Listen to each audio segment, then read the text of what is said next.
Red Hawks and fight করছে যাদের ড্যামেজটা শুরু হয়ে প্রেসার করতে হবে কুট্টোস একটু ট্রিগার কন্ট্রোল করা উচিত টিম এন্ট্রি হবে ইয়েস ব্লেড এন্ট্রি হয়েছে sports wipe out by team red hawks yes বাংলাদেশের রেড হক সিলেন্ট ফুডে রয়েছে গ্রেনেড আসবে ট্রাভেল চার্জ হবে এগুলো বিপজ্জনক হতে পারে আর কি ঢুকলেন জানো এক বীরের বেশে ঢুকলেন তো অবস্থায় রয়েছে কি লুফানোর অনেক সুযোগ ছিল বাট সামহাউ হটশটের দিকে কারণ পজিশন ওয়াইজ হটশটটা বেটার বাট সামহাউ লাঞ্চারকে ঠেকানো যায়নি জোনাসি লাঞ্চার ফুল টিমকে নিমিষেই ওয়াইপড আউট।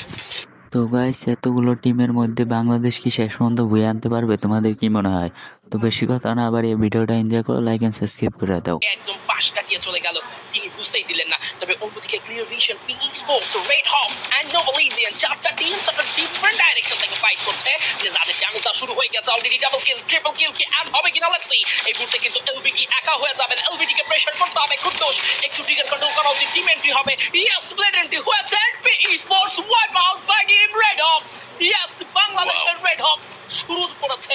আজকে বলেছিলাম ইলিশন ইজ ভাই একটু ডিফারেন্ট কোন মাইন্ড দেখতে পারি আর আজকে সাইড থেকে কিছু অসাম মশাই। যাই হোক নোভালেজনকে দেখতে পাচ্ছি ওটা কিল লুফে নিল, মাত্র 4টা কিল এড হয়ে গেছে ফুল টিমের কাছে। ক্লুসো সবচেয়ে হাই স্কিল নিয়েছে টিমের জন্য, 2টা কিল রয়েছে ওর কাছে। ক্লিয়ার ভিশনে ব্রাভোইকে দেখতে পাচ্ছি সেম লিকুয়ের মতো একটা জায়গাতে বসে থাকতে, তাকে স্পট করতে সক্ষম হয়নি ফুল টিম। আর আজকে ব্লেডকে দেখতে পেলাম আর হয়তো বা নকডাউন হয়েছিল, কনফার্মও হয়ে গেছে। রিভাইভের চান্সটা একটু ক্ষীণতা। তবে অন্যদিকে ইভোস তারা কিন্তু হাল ছাড়ছে না, তারা কিন্তু তাদের প্ল্যান মাফিক খেলছেন। রাশিয়া নামতেই কিন্তু ক্লুসোকে এই মুহূর্তে স্পট করবেন, ক্লুসো নিজেও স্পট করবে, একটি মাত্র ম্যাট্রিক থাকে সেই ম্যাট্রিকটার ব্যবহার করেছেন। এবং কিন্তু সিভাসকে দেখতে পারবো রের উদ্দেশ্য করে কিছু ড্যামেজ যুক্ত পাচ্ছেন। এই ফাইটটা যদি বেশি কমপ্লিকেটেড হয় ডিভিশন ভাই থার্ড পার্টি এঙ্গেজ হওয়ার চান্স কিন্তু একে ব্রেনে সব স্টিল মনে হয় না ফাইট নিতে চাইবে একে অপরের সাথে, হয়তো বা অ্যাভয়েড করে উত্তম। তাদের পিনাকে দেখতে পাচ্ছি আর কিউ সাথে ফাইট এঙ্গেজ হয়েছিল। ফ্যালকনদের টিম হয়তো বা একটু পিছপা হতে চাইবে, নয়তো বা একটু কাভারে থাকতে চাইবে, এই মানে পড়ে যাবে। টিম সোলোকে দেখতে পাচ্ছি জয় চমৎকার জায়গাতে রয়েছে মিড টাউনে এন্ড আই গেস একটা কিলো লুপে নিয়েছে তারা। সঙ্গে তৈরি হয়ে গেল, ওভারকাম করতে হলে কিন্তু তাদেরকে আরো আসলে নেক্সট গেম রাশিয়াকে কিন্তু ক্লোজ ফাইটের জন্য নিতে যাবেন। তবে খুবই ভালো আরো একটি ওয়ালের ব্যবহার। সিভাস যেন জানেন সামনে কে রয়েছেন, তিনি বুঝেই খেলছেন, ড্যামেজ দেওয়ার চেষ্টা করছেন, ড্যামেজ দিয়ে দিলেন এবং শেষ মুহূর্তে 1 ভার্সেস 1 আরো একবার ট্রাই করলেন রাশিয়াকে। সিভাস তুলে নিয়েছেন 5 কিল। এবার ইভোলদের জন্য কিন্তু একটা বড় বিপদ সংকেত ভাই। ওভারঅল স্ট্যান্ডিং এ কিন্তু ইভোলসরাও 100 স্কোর ক্রস করতে পারেনি। দেখুন কোসিল রিভাইভ দিতে গিয়েও সেটা সক্ষম হলেন না, তিনি এই মুহূর্তে এই জায়গায় পরাস্ত হলেন। আরো একটিবার নোবেলিজিয়ান যেন খেপে গিয়েছে, নোবেলিজিয়ান যেন এক অনন্য মাত্রা তৈরি করে ফেলেছে। প্রথম এফএফ টোকেনস এই মুহূর্তে কিন্তু আদান প্রদান চলছে। তবে ইভোজি স্পোর্টস #11 এ ওয়াইপ আউট হয়ে গিয়েছে এন্ড তোলা নিতে রয়েছে ফুল টিম। এত চুপিসারে ফুটস্টেপ ছাড়া বসে রয়েছে, তাদেরকে স্পট করা আর আজকের জন্য ক্যারেক্টার স্কিল বা পেটের ব্যবহার না করে কোনোভাবেই সম্ভব না। বাট সামহাউ হয়তো বুঝে ফেলেছে যে নোভালেজরা এখানে ছিল। ফ্লিকার একটু স্থির হয়ে রয়েছে, ভালো একটা position I guess flicker manage করবে এখনই। এক্স্যাক্টলি, দেখা যাক যদি বুঝতে পারেন মাল্টিপল প্রতিটা টিমের কাছে প্রতিটা প্লেয়ারে। দেখুন আরো একবার কিন্তু জোনটা ঠিক সেই একো ড্রেনেই পড়লো, ঠিক একো ড্রেন জুড়েই কিন্তু জোন সার্কেলের একটা ভালো অংশ।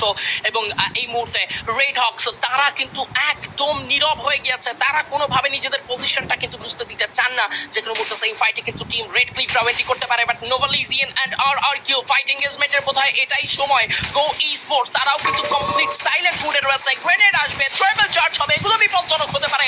আর কিউ ঢুকলেন যেন এক বীরের বেশে ঢুকলেন। নক নেওয়ার মেন্টালিটি মিশন যেন রেড হকস ইভোসকে যেভাবে আসলে চেস করার মেন্টালিটিতে ছিলেন টিম নোবেলিজিয়ান, ঠিক তেমনটাই তাদের উপরে প্রেশারটা দেওয়া হচ্ছে আর কিউ সাইড থেকে। ফ্লোকিয়ান লোপেজ সারভাইভ জানে যে বিপদ তার জন্য অনেক বেশি এবং তার করার তেমন কিছু নেই। আমরা চাচ্ছিলাম এই মুহূর্তে আর আজকের এন্ট্রি যেখানে প্রত্যেকটা টিম ফাইট করে 5 বিধ্বস্ত অবস্থায় রয়েছে। কি লুফানোর অনেক সুযোগ ছিল বাট সামহাউ সেই সুযোগ হাতছাড়া হয়েছে। এখন যেহেতু ফাইটে একটু আগে যায়নি, এখনো অ্যাটলিস্ট একটু বসে থাকা উচিত বা অবস্থা বোঝা উচিত। যাই হোক বুড়িরাম ভার্সেস হটশটের মধ্যে একটা ফাইট যেখানে বুড়িরামরা করেছে চার্জ, হটশটটা স্টিল ওয়েটিং এ আছে কখনো বুড়িরামরা চার্জটা করবে। এই ফাইট হয়তো বা মন নিতে পারে হটশটের দিকে কারণ পজিশন ওয়াইজ হটশটটা বেটার বাট সামহাউ লাঞ্চারকে ঠেকানো যায়নি। জোনাসি লাঞ্চার ফুল টিমকে নিমিষেই wiped out. Wow Oh my goodness, Buriram United literally case crazy and এই জায়গায় জয়না তার কাছে থাকা M79 এর প্রপার ইউজ করেছে, এটা যেন একটা দৃষ্টান্ত। এন্ড বুরিরাম ইউনাইটেড ফাইটটা করেই সঙ্গে সঙ্গে কিন্তু তারা এই মুহূর্তে সাইটটাও চেঞ্জ করতে চায়, কারণ তারা জানেন মাল্টিপল সাইড থেকে প্রেশার চলে আসবে, নিজেদের পজিশনটা রিভিল হয়ে গেছে। ওয়াটসন একটা উদ্দেশ্য করে আবার ক্লিয়ার ভিশনের একটা এন্ট্রি হতে পারে, তবে ক্লিয়ার ভিশন এখন পর্যন্ত কোনো ফাইট কিন্তু প্রপার উইন হতে পারেনি। এটা হতে পারে আজকের দিনের একটা ভালো উইন সিচুয়েশন যদি বুরিরামকে থামাতে পারে। একটা বড় থ্রেট বুরিরাম ইউনাইটেড স্পোর্টস প্রো ভাই, তিনি কিন্তু ট্রাই করে যাচ্ছেন জয়নার কাছে কারো কিছু গ্রেনেড যাবে, বম্বিং হবে। শুরুতেই জ্যাককে নক দেওয়া হয়েছে, এই মুহূর্তে কিন্তু ইয়ানুসকে দেখা যাচ্ছে তিনি কিন্তু এই মুহূর্তে একটা প্রেশারে থাকবেন, নক হবেন। In a second, another team completely wiped out by Buriram United Esports.